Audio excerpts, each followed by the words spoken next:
था, जहां धूप ढलते ही लोग अपने दरवाजे और खिड़कियां बंद कर लेते थे, क्योंकि वहां का नियम बड़ा ही अजीब और डरावना था। रात के ठीक 12 बजे से पहले हर घर के बाहर मिट्टी के बर्तन में सबसे अच्छा खाना रख दिया जाता था, क्योंकि वहां के लोग कहते थे अगर किसी ने खाना नहीं रखा तो सुबह तक उस घर का कोई ना कोई सदस्य मरा हुआ मिलता और उसका शरीर बिल्कुल खाली होता। इसलिए डर के मारे लोग खाना रख देते थे। इसी गांव में थुंग थुंग नाम का एक आदमी रहता था। वो इतना कंजूस था कि एक दाना किसी को देने से पहले 100 बार सोचता था। लेकिन एक दिन थुंग थुंग ने एक भयानक तरकीब निकाली। एक रात उसने गोल गोल पत्थरों पर आटे का लेप लगाया और उन पर घी जैसा पीला रंग पोतकर बाहर रख दिया। फिर आधी रात के बाद थुंग थुंग को बाहर से कुछ अजीब सी आवाजें सुनाई दी। डर और जिज्ञासा के बीच वह धीरे से उठकर खिड़की के पास गया और बाहर झांक कर देखा। एक साया झुककर उन पत्थरों को चबा रहा था। देखते ही थुंग थुंग का गला सूख गया। तभी वह धीरे से अपना चेहरा ऊपर उठाती है और थुंग थुंग देखता है। वह एक औरत थी। उसका चेहरा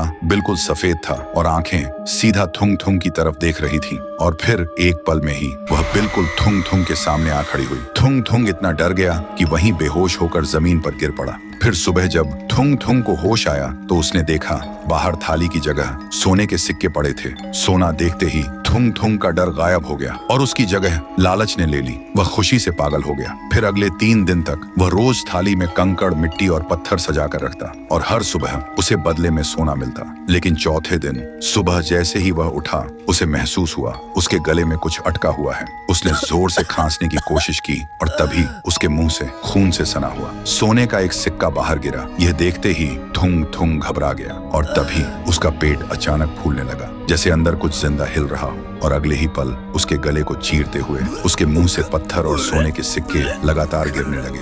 थुंग थुंग चीखता रहा पर रुक नहीं पाया। तभी उसके सामने वही औरत आ खड़ी हुई और धीरे से बोली, तूने मुझे पत्थर खिलाया थुंग थुंग, लेकिन मेरी भूख तेरे लालच जैसी थी जो कभी खत्म नहीं होती। तभी थुंग थुंग का शरीर धीरे धीरे सख्त होने लगा और देखते ही देखते वह पत्थर बन गया। अब उसके चेहरे पर मौत का डर हमेशा के लिए जम गया था। तभी वह औरत उसके करीब आई और उसके कान के पास आकर बोली, याद रखना, आज रात 12 बजे तुम्हारे घर के बाहर भी एक थाली जरूर होगी, अगर तुम वीडियो को बिना लाइक किए चले गए तो।